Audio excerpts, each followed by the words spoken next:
준비하고 있습니다. 그리고 제가 가장 오래 묻어두었던 기억이 바로 BAT였어요. 30년 전 우리는 실패했습니다. 탄도미사일에서 발사되어 스스로 적전차를 찾아 파괴하는 지능형 자탄. 이론상 완벽한 무기였습니다.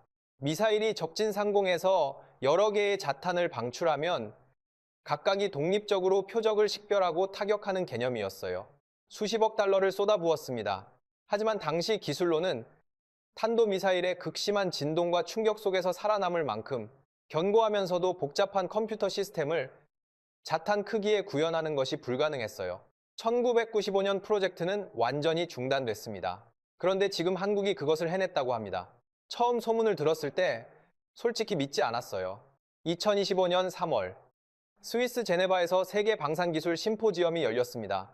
한국의 한화 에어로스페이스가 신형 다연장 로켓 시스템 천무3, 0을 공개한다는 소문이 돌았고 저는 기조연설자 자격으로 초청받았습니다.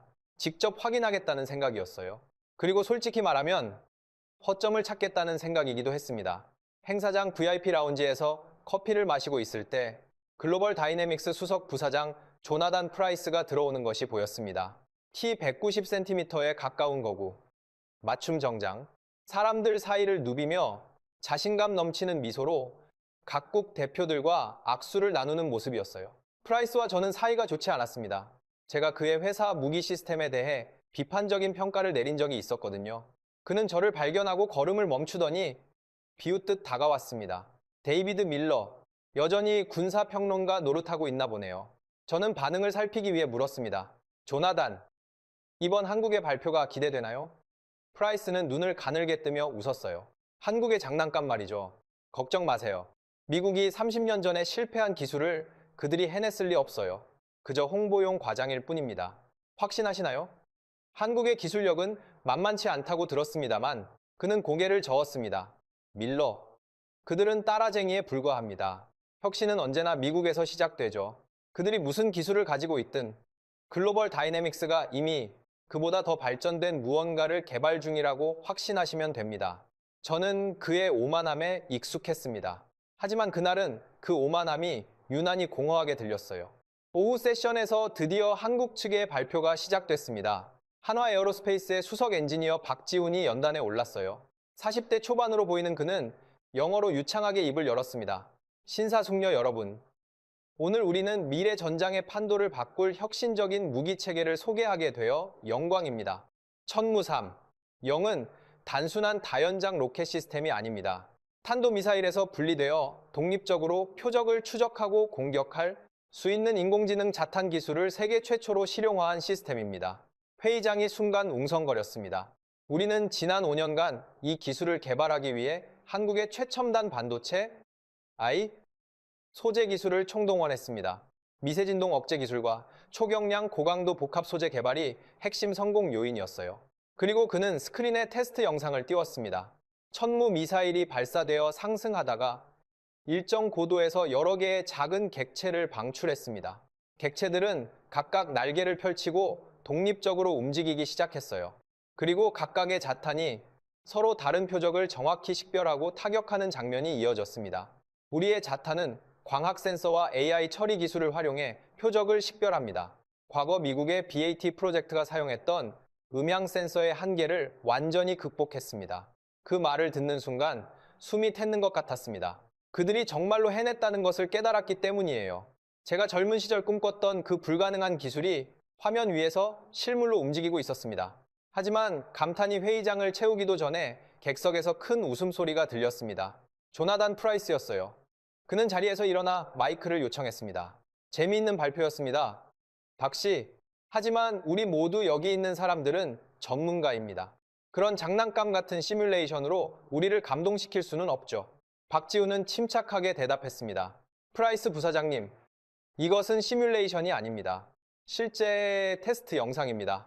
프라이스가 코웃음을 쳤어요. 설사 그렇다 해도 실험실 환경에서의 성공과 실전 배치는 완전히 다른 이야기입니다. 그리고 한 가지 더. 혹시 이 혁신적인 기술이 미국의 BAT 특허를 침해하고 있는 것은 아닌지 법무팀에 확인해 보라고 하겠습니다. 분명한 협박이었습니다. 회의장의 긴장감이 감돌았어요. 바로 그 순간 스위스의 군사 전문 기자가 손을 들었습니다. 밀러 박사님께 질문 드립니다. 당신은 BAT 프로젝트의 핵심 멤버였습니다. 당시 실패의 진짜 원인은 무엇이었고, 한국이 그 문제를 해결했을 가능성이 있다고 보십니까? 모든 시선이 저를 향했습니다. 이 질문은 날카로웠어요.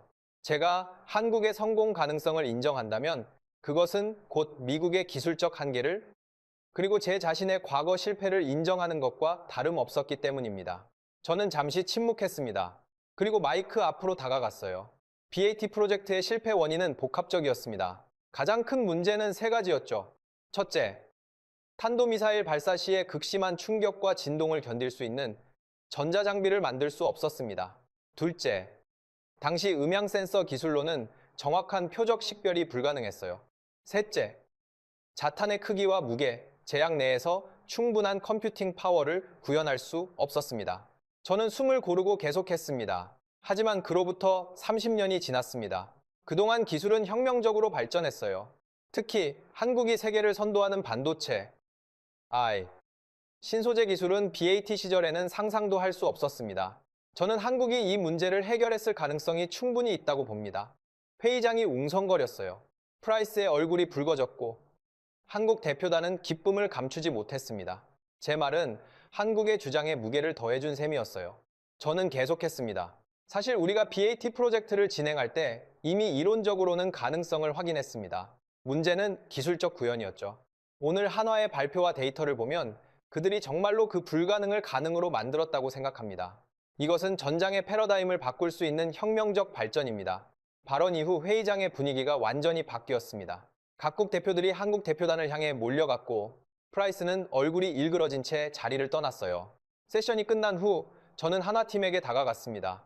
박지훈이 반갑게 맞아주었어요. 밀러 박사님, 정말 감사합니다.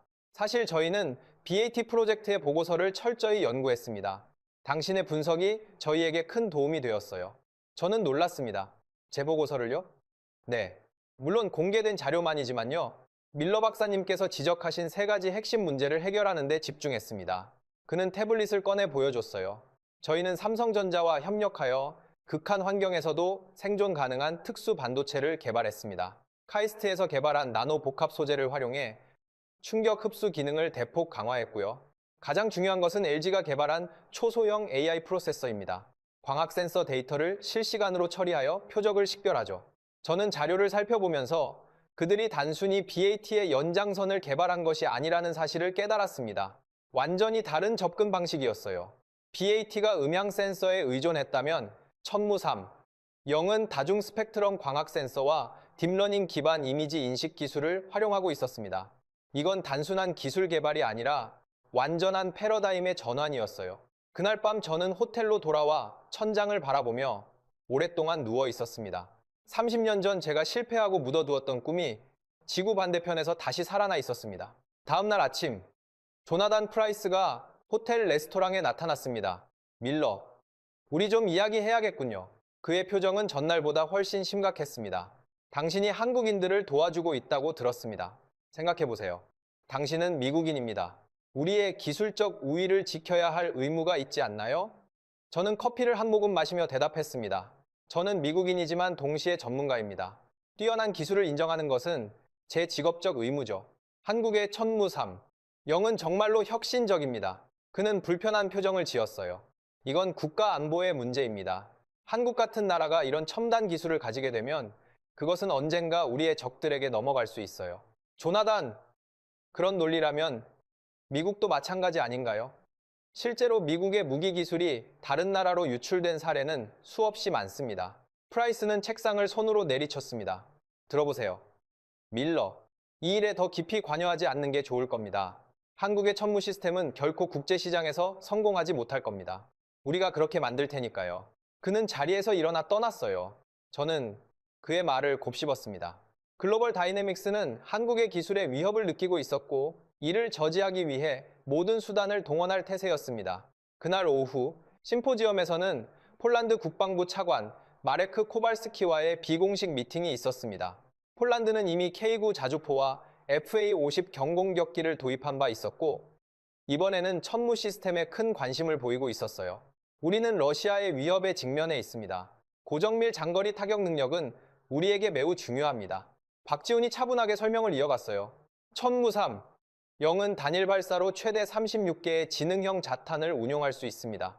각 자탄이 독립적으로 표적을 식별하고 공격하기 때문에 실질적으로 36개의 정밀 타격을 동시에 수행할 수 있는 것이죠. 코발스키의 눈이 빛났습니다. 무엇보다 중요한 것은 AI 기반 표적 식별 능력입니다. 오인 식별 가능성을 크게 줄이고 민간인 피해를 최소화합니다. 미팅은 매우 긍정적인 분위기로 진행됐습니다. 그런데 회의실을 나서는 순간 저는 멀리서 프라이스가 폴란드 대표단의 다른 멤버와 대화하는 모습을 발견했어요. 그의 표정은 심각했습니다. 박지훈이 조용히 말했어요. 아마도 천무 시스템의 신뢰성에 의문을 제기하고 있을 겁니다. 또는 특허 침해 가능성을 언급하거나요. 이미 예상했던 일입니다. 걱정 마세요. 제가 내일 코발스키와 따로 만나기로 했습니다. 다음날 아침 저는 먼저 코발스키를 만났습니다. 제네바 호수가 내려다 보이는 카페에서 차를 마시며 이야기를 나눴어요. 코발스키 차관님, 솔직히 말씀드리자면 저는 처음에 한국의 주장을 의심했습니다. 하지만 그들의 기술을 자세히 살펴본 후 제 생각이 완전히 바뀌었어요. 천무삼, 영은 정말로 게임 체인저입니다. 하지만 밀러 박사님, 어제 프라이스 씨가 천무 시스템은 아직 충분히 검증되지 않았으며 특히 전자전 환경에서 취약할 수 있다고 하더군요. 저는 미소를 지었습니다. 프라이스는 자신의 회사 이익만 생각하고 있습니다. 제가 검토한 데이터에 따르면 천무삼, 영은 이미 극한의 전자전 환경에서도 테스트를 마쳤어요. 한국은 북한의 끊임없는 전자전 위협 속에서 이 기술을 개발했기 때문에 오히려 그런 환경에 더 강한 시스템을 만들었다고 볼 수 있습니다. 코발스키는 고개를 끄덕였어요. 그렇군요. 사실 우리는 이미 K9 자주포에 매우 만족하고 있습니다. 그리고 무엇보다 한국은 기술 이전에도 개방적입니다. 폴란드가 원한다면 일부 구성품의 현지 생산도 가능할 것입니다. 미국 회사들은 대개 이런 유연성이 부족하죠.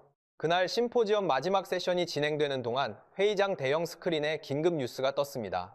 폴란드 국방부, 한국 천무 다연장 로켓 추가 도입 및 신형 장거리 정밀 유도 무기 도입 공식 검토 발표. 회의장이 뒤흔들렸습니다. 프라이스는 얼굴이 벌개진 채 자리에서 벌떡 일어나 밖으로 나갔어요. 박지훈이 저에게 다가와 말했습니다. 밀러 박사님, 코발스키 차관님께서 오늘 오후에 연락해서 천무삼, 영 도입을 적극적으로 추진하겠다고 하셨습니다. 축하드립니다. 하지만 이제부터가 진짜 시작입니다. 프라이스와 그의 회사는 쉽게 물러서지 않을 겁니다.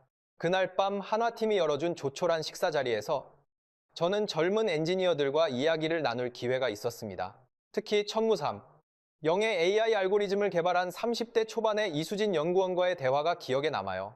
저희가 개발한 AI는 단순히 표적을 식별하는 것을 넘어 전장 환경을 실시간으로 분석하고 최적의 공격 패턴을 결정합니다. 가장 중요한 표적부터 순차적으로 타격하는 거죠. 정말 인상적입니다. 그런데 그런 복잡한 계산을 자탄의 제한된 컴퓨팅 파워로 어떻게 처리하나요? 이수진은 자신감 있게 웃었습니다. 저희는 삼성과 협력하여 특수 AI 가속칩을 개발했습니다. 이 칩은 초저전력으로 운용되면서도 놀라운 처리 능력을 제공해요.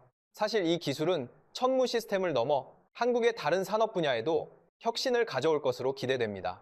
한국의 기술 혁신은 단순히 무기 체계에 국한된 것이 아니라 광범위한 산업 발전으로 이어지고 있었습니다.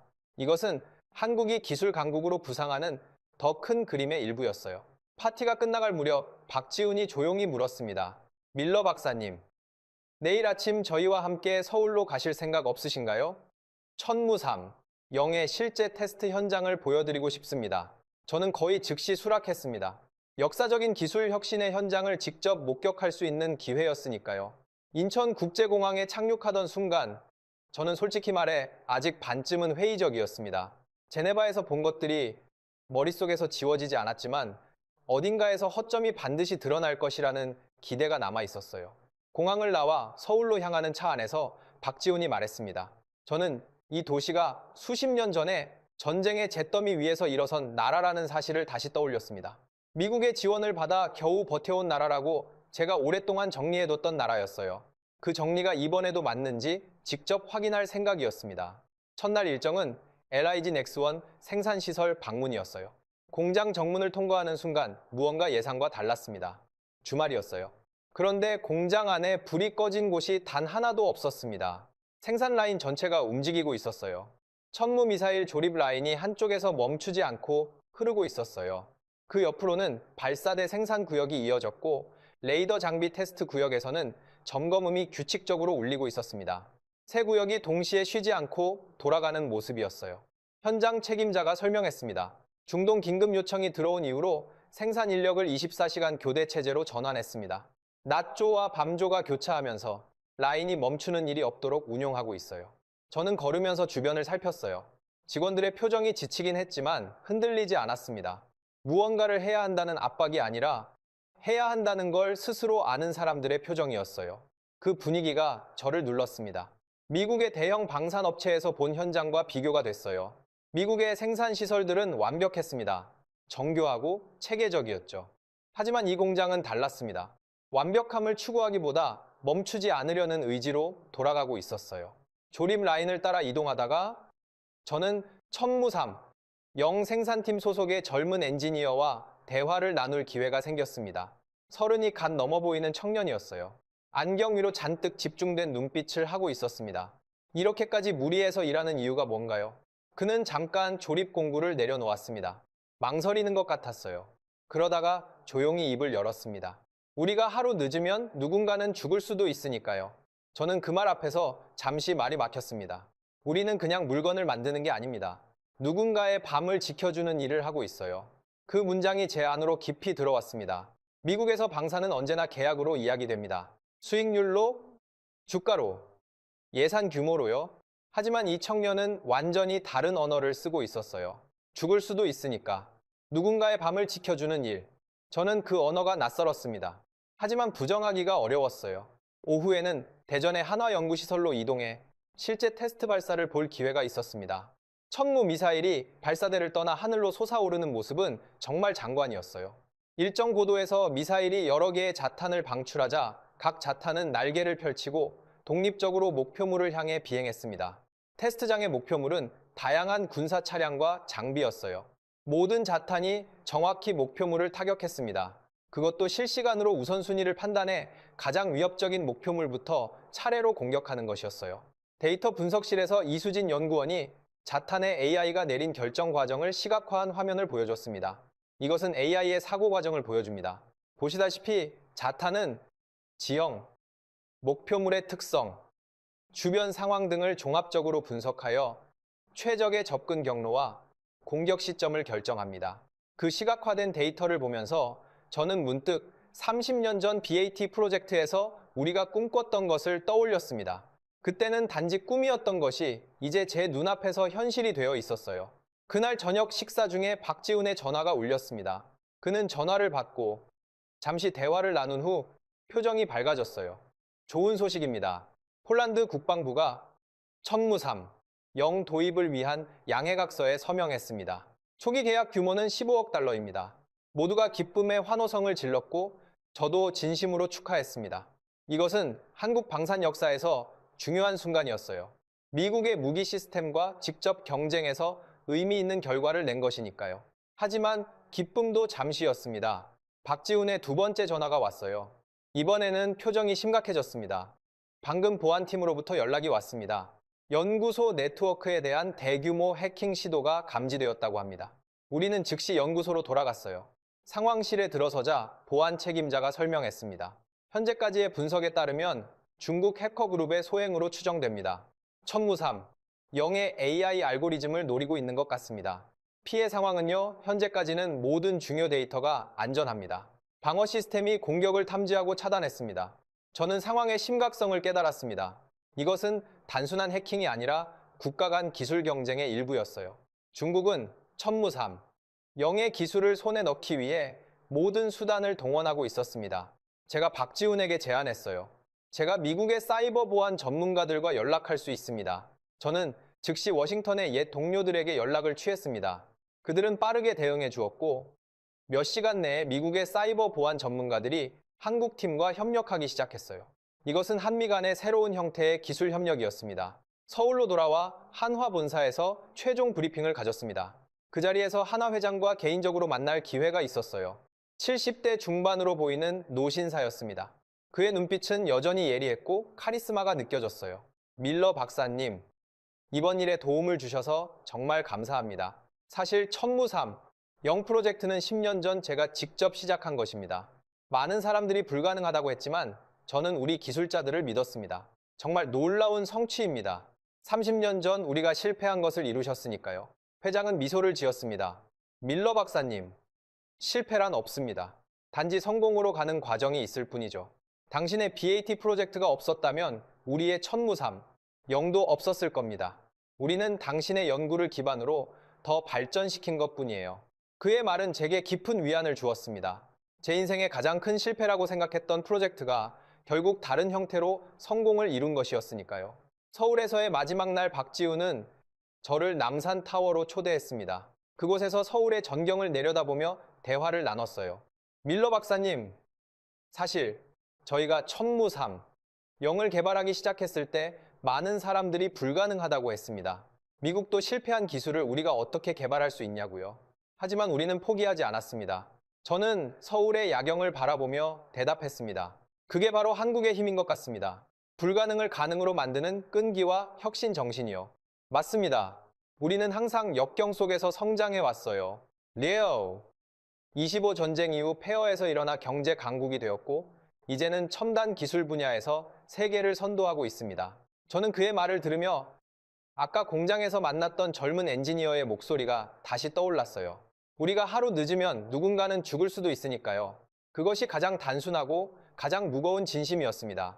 워싱턴으로 돌아온 지 며칠이 지나지 않아 예상치 못한 방문객이 찾아왔습니다. 조나단 프라이스였어요. 들어오시죠? 조나단. 프라이스는 평소와 달리 굳은 표정이었습니다. 밀러, 당신이 한국인들을 도왔다고 들었습니다. 왜 그랬습니까? 그냥 진실을 말했을 뿐입니다. 조나단, 천무삼, 영은 정말로 혁신적인 기술이니까요. 그는 한숨을 쉬었습니다. 당신 때문에 우리 회사는 폴란드 계약을 놓쳤습니다. 15억 달러짜리 계약이요. 조나단, 이건 당신이나 저의 문제가 아닙니다. 이건 변화하는 세계 질서에 관한 것이에요. 한국은 이제 단순한 추격자가 아니라 선도자입니다. 우리가 그들과 경쟁하려면 더 혁신적이고 개방적이어야 합니다. 프라이스는 잠시 말없이 제 말을 곱씹더니 갑자기 표정이 바뀌었습니다. 알겠습니다. 밀러, 당신 말이 맞을지도 모르겠군요. 사실 우리 회사 이사회에서도 비슷한 논의가 있었습니다. 어쩌면 한국과의 협력을 모색해봐야 할 때인지도 모르겠습니다. 이 말은 저를 놀라게 했습니다.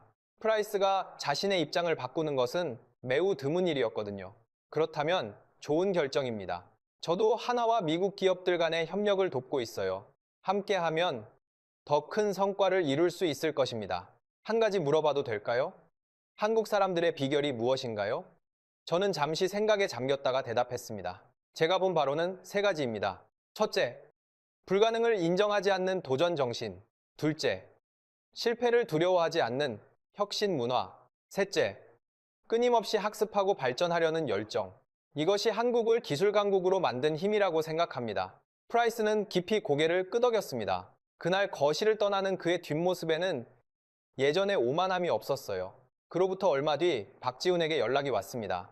천무삼, 영이 나토의 공식 추천 무기 시스템으로 선정되었습니다.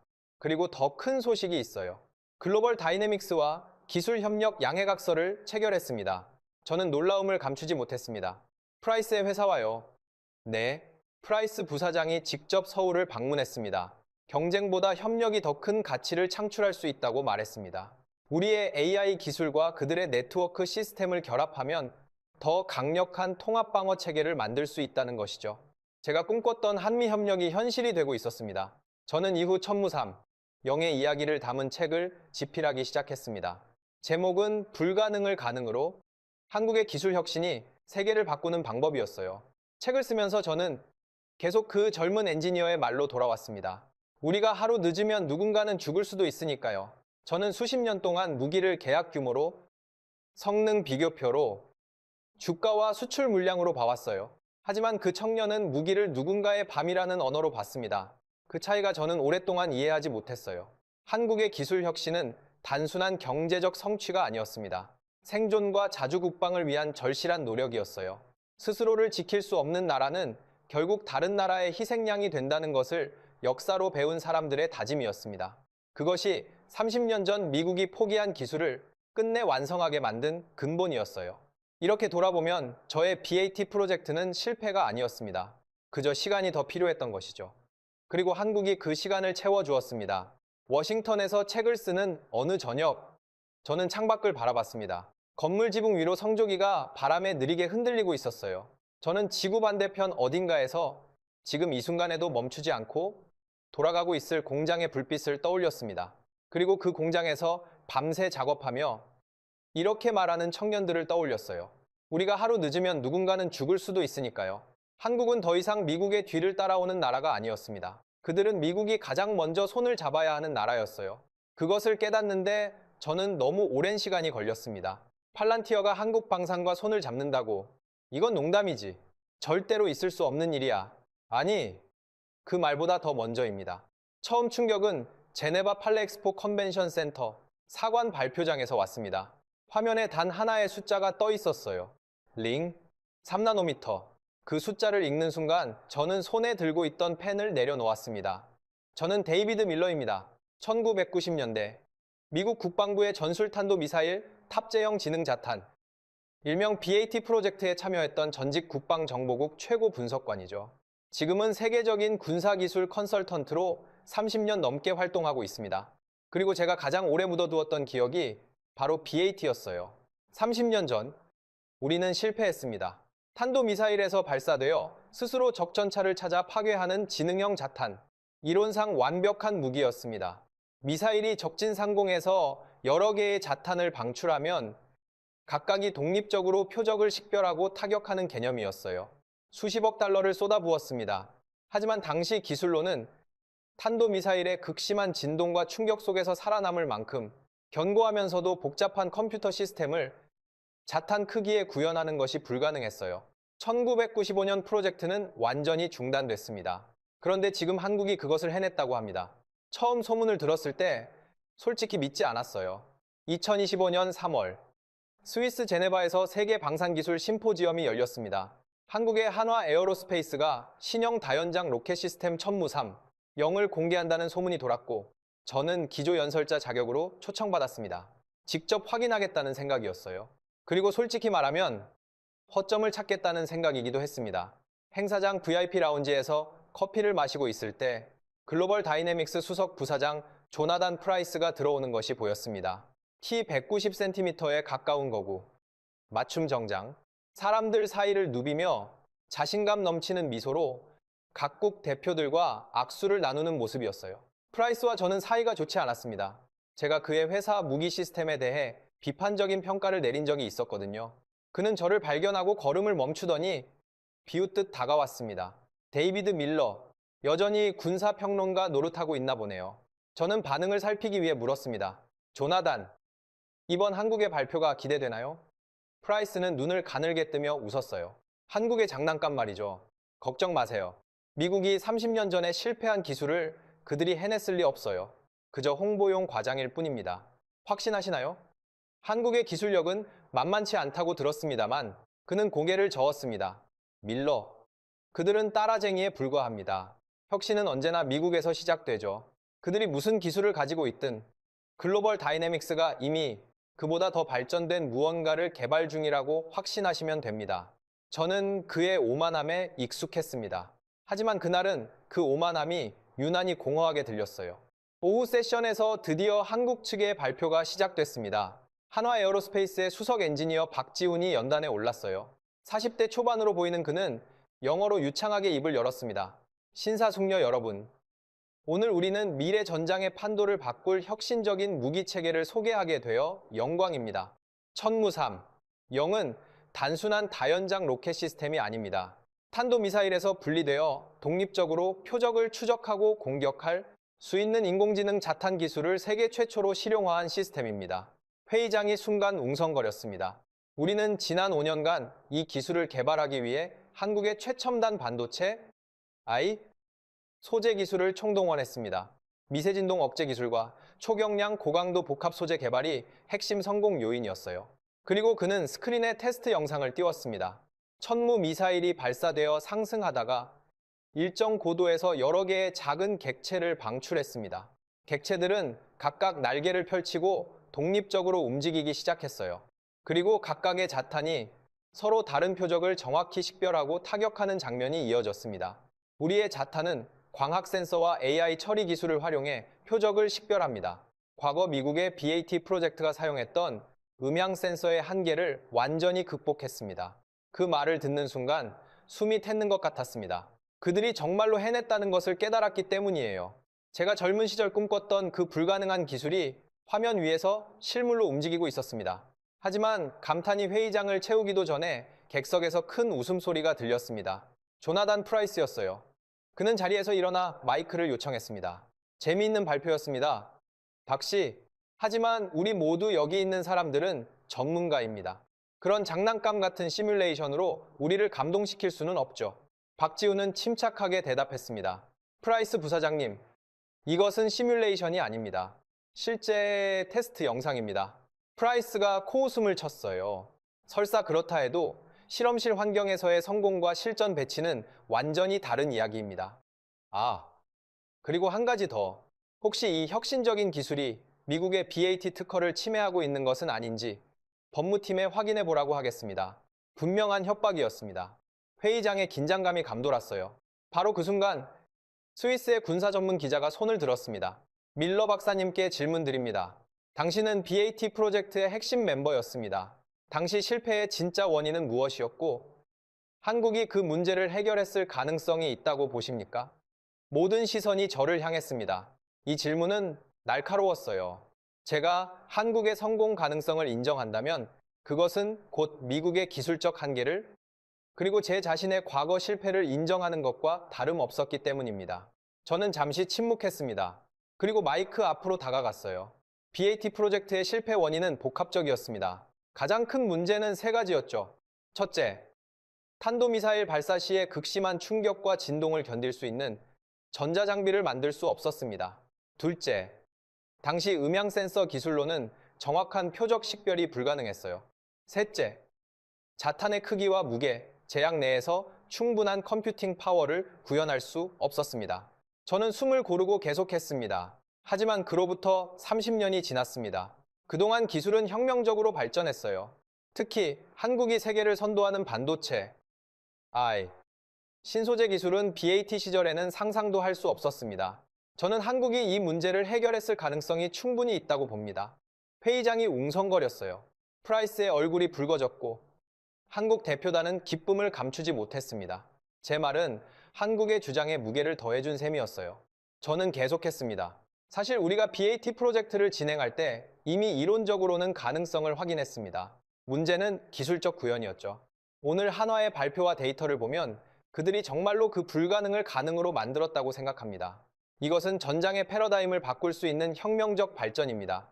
발언 이후 회의장의 분위기가 완전히 바뀌었습니다. 각국 대표들이 한국 대표단을 향해 몰려갔고 프라이스는 얼굴이 일그러진 채 자리를 떠났어요. 세션이 끝난 후 저는 하나팀에게 다가갔습니다. 박지훈이 반갑게 맞아주었어요. 밀러 박사님, 정말 감사합니다. 사실 저희는 BAT 프로젝트의 보고서를 철저히 연구했습니다. 당신의 분석이 저희에게 큰 도움이 되었어요. 저는 놀랐습니다. 제 보고서를요? 네. 물론 공개된 자료만이지만요. 밀러 박사님께서 지적하신 세 가지 핵심 문제를 해결하는 데 집중했습니다. 그는 태블릿을 꺼내 보여줬어요. 저희는 삼성전자와 협력하여 극한 환경에서도 생존 가능한 특수 반도체를 개발했습니다. 카이스트에서 개발한 나노 복합 소재를 활용해 충격 흡수 기능을 대폭 강화했고요. 가장 중요한 것은 LG가 개발한 초소형 AI 프로세서입니다. 광학 센서 데이터를 실시간으로 처리하여 표적을 식별하죠. 저는 자료를 살펴보면서 그들이 단순히 BAT의 연장선을 개발한 것이 아니라는 사실을 깨달았습니다. 완전히 다른 접근 방식이었어요. BAT가 음향 센서에 의존했다면 천무3, 0은 다중 스펙트럼 광학 센서와 딥러닝 기반 이미지 인식 기술을 활용하고 있었습니다. 이건 단순한 기술 개발이 아니라 완전한 패러다임의 전환이었어요. 그날 밤 저는 호텔로 돌아와 천장을 바라보며 오랫동안 누워 있었습니다. 30년 전 제가 실패하고 묻어두었던 꿈이 지구 반대편에서 다시 살아나 있었습니다. 다음 날 아침, 조나단 프라이스가 호텔 레스토랑에 나타났습니다. 밀러, 우리 좀 이야기해야겠군요. 그의 표정은 전날보다 훨씬 심각했습니다. 당신이 한국인들을 도와주고 있다고 들었습니다.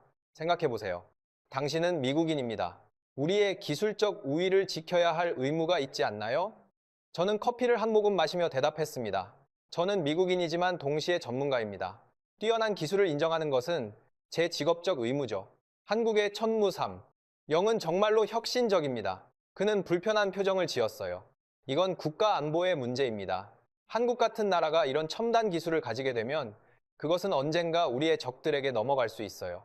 조나단, 그런 논리라면 미국도 마찬가지 아닌가요? 실제로 미국의 무기 기술이 다른 나라로 유출된 사례는 수없이 많습니다. 프라이스는 책상을 손으로 내리쳤습니다. 들어보세요. 밀러, 이 일에 더 깊이 관여하지 않는 게 좋을 겁니다. 한국의 천무 시스템은 결코 국제시장에서 성공하지 못할 겁니다. 우리가 그렇게 만들 테니까요. 그는 자리에서 일어나 떠났어요. 저는 그의 말을 곱씹었습니다. 글로벌 다이내믹스는 한국의 기술에 위협을 느끼고 있었고 이를 저지하기 위해 모든 수단을 동원할 태세였습니다. 그날 오후 심포지엄에서는 폴란드 국방부 차관 마레크 코발스키와의 비공식 미팅이 있었습니다. 폴란드는 이미 K9 자주포와 FA-50 경공격기를 도입한 바 있었고 이번에는 천무 시스템에 큰 관심을 보이고 있었어요. 우리는 러시아의 위협에 직면해 있습니다. 고정밀 장거리 타격 능력은 우리에게 매우 중요합니다. 박지훈이 차분하게 설명을 이어갔어요. 천무3, 영은 단일 발사로 최대 36개의 지능형 자탄을 운용할 수 있습니다. 각 자탄이 독립적으로 표적을 식별하고 공격하기 때문에 실질적으로 36개의 정밀 타격을 동시에 수행할 수 있는 것이죠. 코발스키의 눈이 빛났습니다. 무엇보다 중요한 것은 AI 기반 표적 식별 능력입니다. 오인 식별 가능성을 크게 줄이고 민간인 피해를 최소화합니다. 미팅은 매우 긍정적인 분위기로 진행됐습니다. 그런데 회의실을 나서는 순간 저는 멀리서 프라이스가 폴란드 대표단의 다른 멤버와 대화하는 모습을 발견했어요. 그의 표정은 심각했습니다. 박지훈이 조용히 말했어요. 아마도 천무 시스템의 신뢰성에 의문을 제기하고 있을 겁니다. 또는 특허 침해 가능성을 언급하거나요. 이미 예상했던 일입니다. 걱정 마세요. 제가 내일 코발스키와 따로 만나기로 했습니다. 다음날 아침 저는 먼저 코발스키를 만났습니다. 제네바 호수가 내려다 보이는 카페에서 차를 마시며 이야기를 나눴어요. 코발스키 차관님, 솔직히 말씀드리자면 저는 처음에 한국의 주장을 의심했습니다. 하지만 그들의 기술을 자세히 살펴본 후 제 생각이 완전히 바뀌었어요. 천무삼, 영은 정말로 게임 체인저입니다. 하지만 밀러 박사님, 어제 프라이스 씨가 천무 시스템은 아직 충분히 검증되지 않았으며 특히 전자전 환경에서 취약할 수 있다고 하더군요. 저는 미소를 지었습니다. 프라이스는 자신의 회사 이익만 생각하고 있습니다. 제가 검토한 데이터에 따르면 천무삼, 영은 이미 극한의 전자전 환경에서도 테스트를 마쳤어요. 한국은 북한의 끊임없는 전자전 위협 속에서 이 기술을 개발했기 때문에 오히려 그런 환경에 더 강한 시스템을 만들었다고 볼 수 있습니다. 코발스키는 고개를 끄덕였어요. 그렇군요. 사실 우리는 이미 K9 자주포에 매우 만족하고 있습니다. 그리고 무엇보다 한국은 기술 이전에도 개방적입니다. 폴란드가 원한다면 일부 구성품의 현지 생산도 가능할 것입니다. 미국 회사들은 대개 이런 유연성이 부족하죠. 그날 심포지엄 마지막 세션이 진행되는 동안 회의장 대형 스크린에 긴급 뉴스가 떴습니다.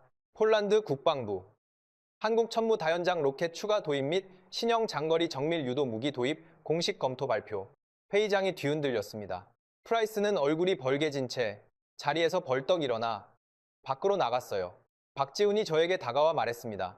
밀러 박사님, 코발스키 차관님께서 오늘 오후에 연락해서 천무삼, 영 도입을 적극적으로 추진하겠다고 하셨습니다.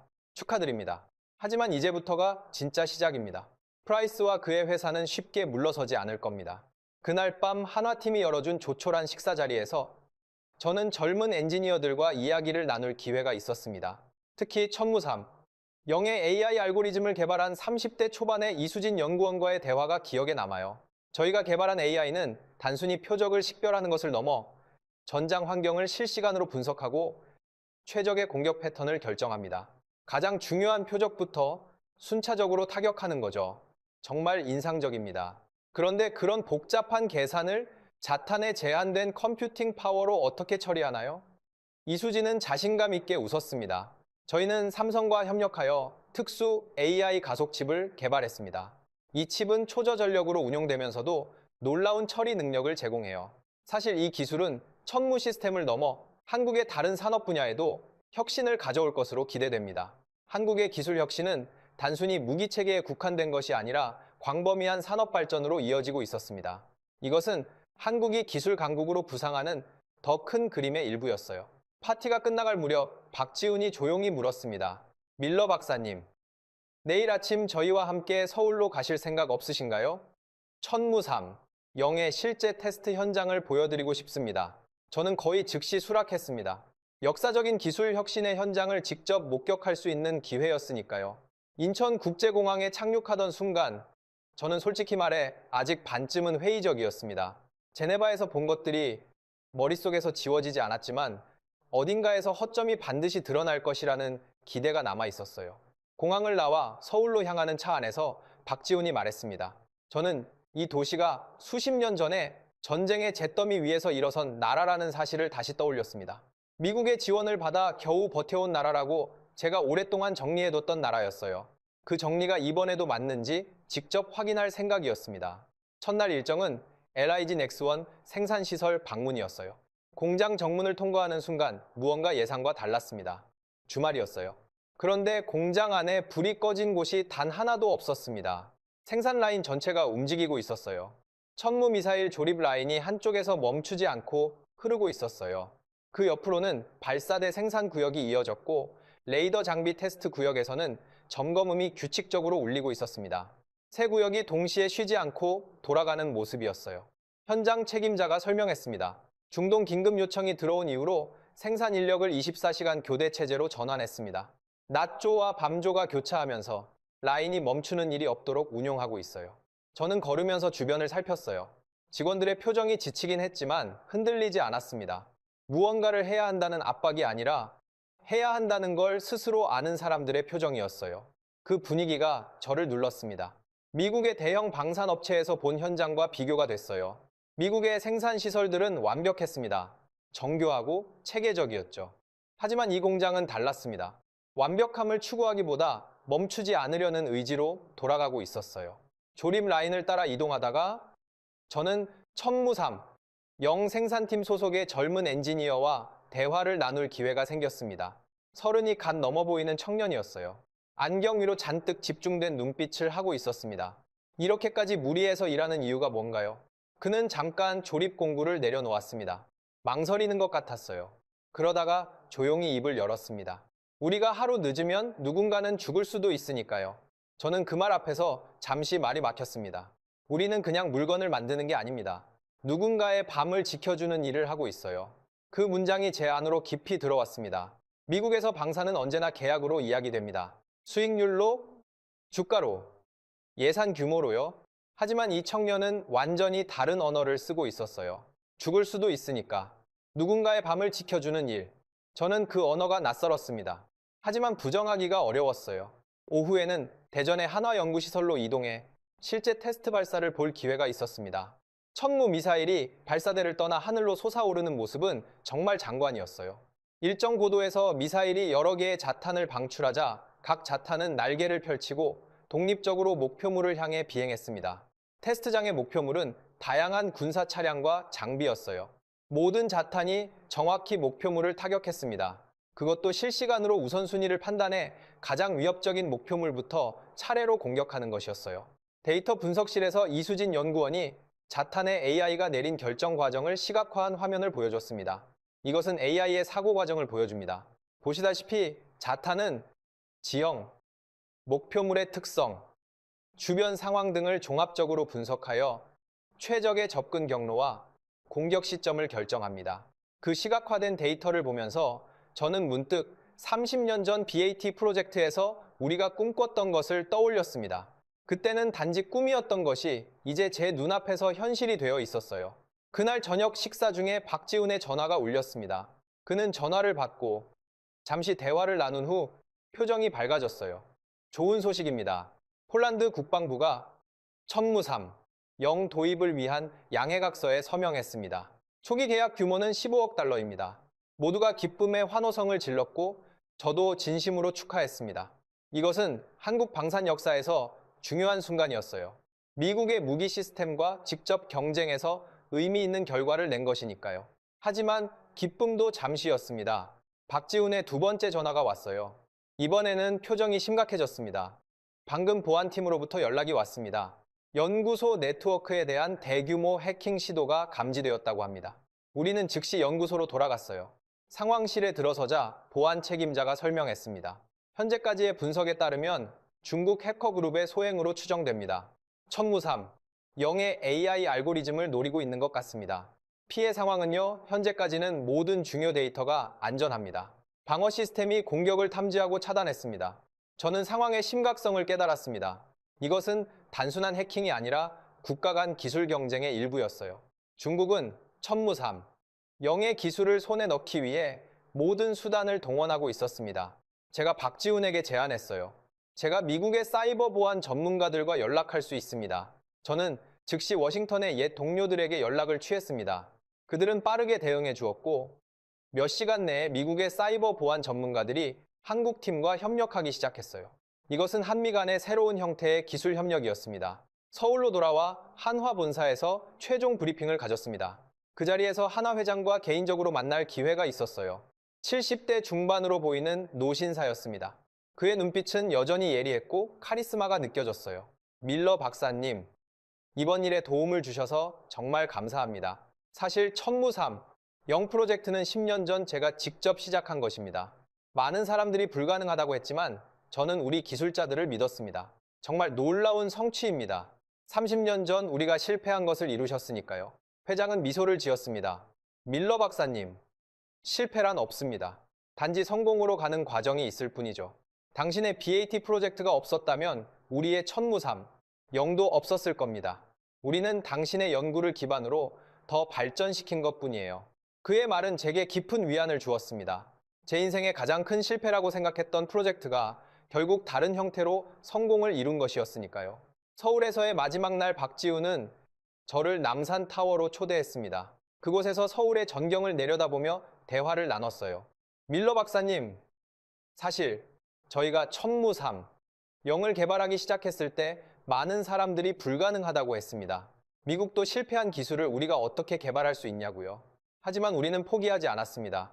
저는 서울의 야경을 바라보며 대답했습니다. 그게 바로 한국의 힘인 것 같습니다. 불가능을 가능으로 만드는 끈기와 혁신 정신이요. 맞습니다. 우리는 항상 역경 속에서 성장해 왔어요. 리오. 25 전쟁 이후 폐허에서 일어나 경제 강국이 되었고 이제는 첨단 기술 분야에서 세계를 선도하고 있습니다. 저는 그의 말을 들으며 아까 공장에서 만났던 젊은 엔지니어의 목소리가 다시 떠올랐어요. 우리가 하루 늦으면 누군가는 죽을 수도 있으니까요. 그것이 가장 단순하고 가장 무거운 진심이었습니다.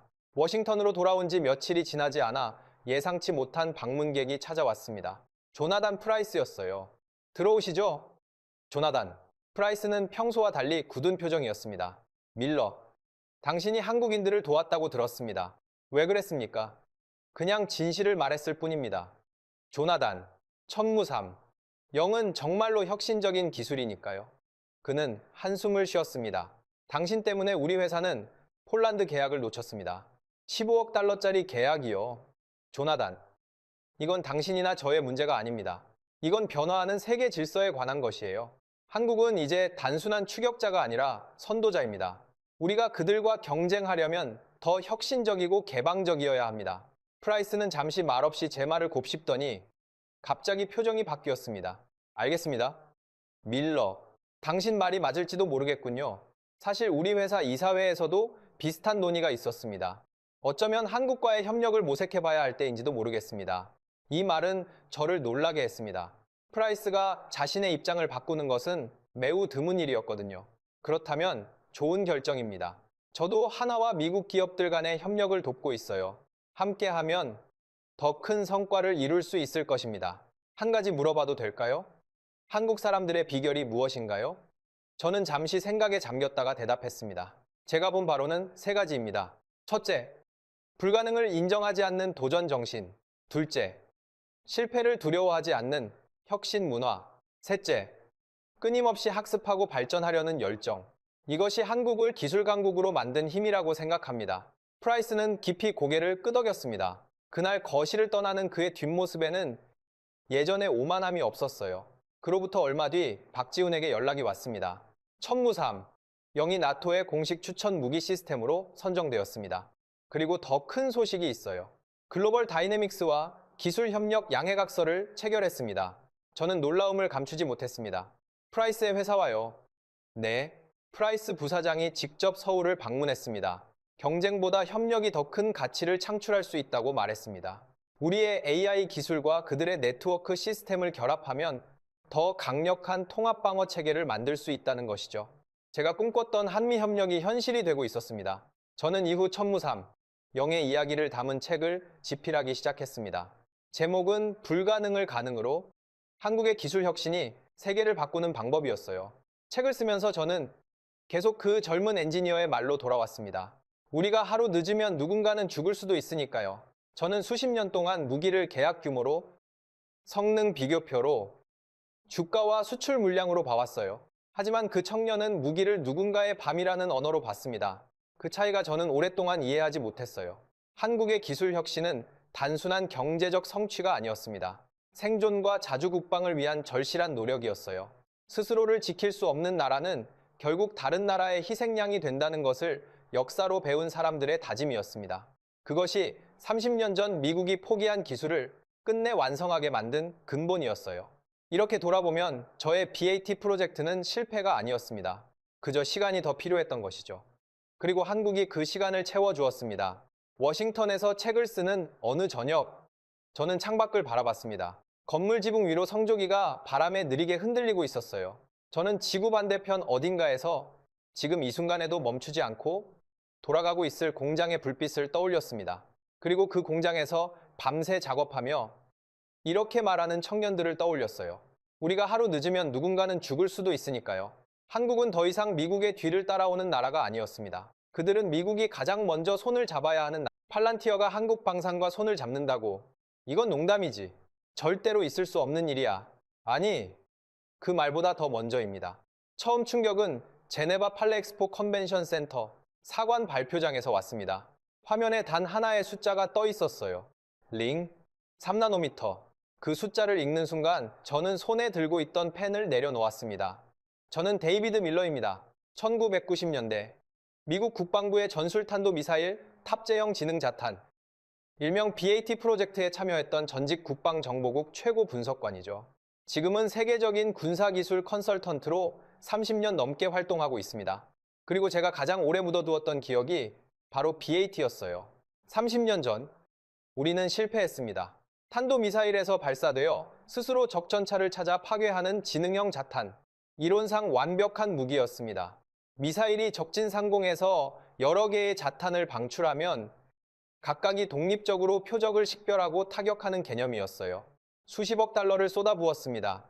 하지만 당시 기술로는 탄도미사일의 극심한 진동과 충격 속에서 살아남을 만큼 견고하면서도 복잡한 컴퓨터 시스템을 자탄 크기에 구현하는 것이 불가능했어요. 1995년 프로젝트는 완전히 중단됐습니다.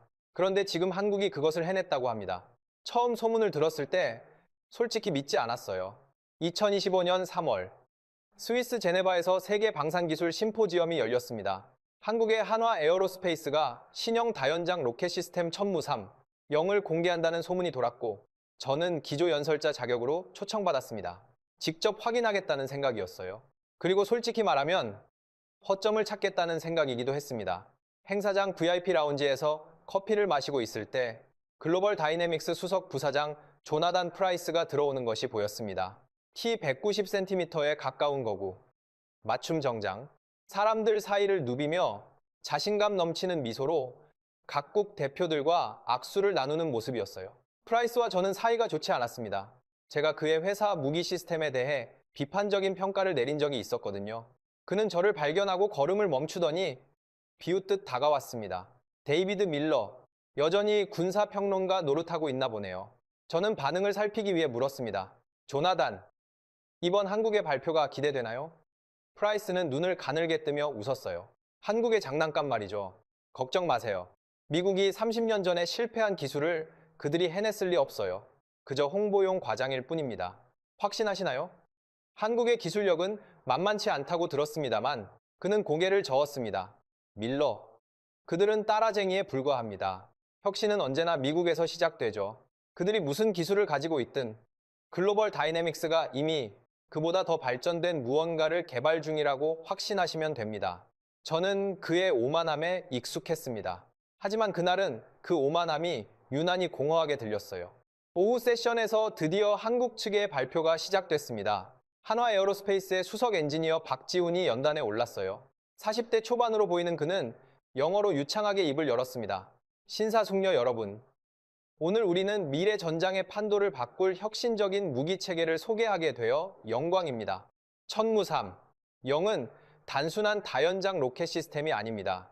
탄도미사일에서 분리되어 독립적으로 표적을 추적하고 공격할 수 있는 인공지능 자탄 기술을 세계 최초로 실용화한 시스템입니다. 회의장이 순간 웅성거렸습니다. 우리는 지난 5년간 이 기술을 개발하기 위해 한국의 최첨단 반도체, 소재 기술을 총동원했습니다. 미세진동 억제 기술과 초경량 고강도 복합 소재 개발이 핵심 성공 요인이었어요.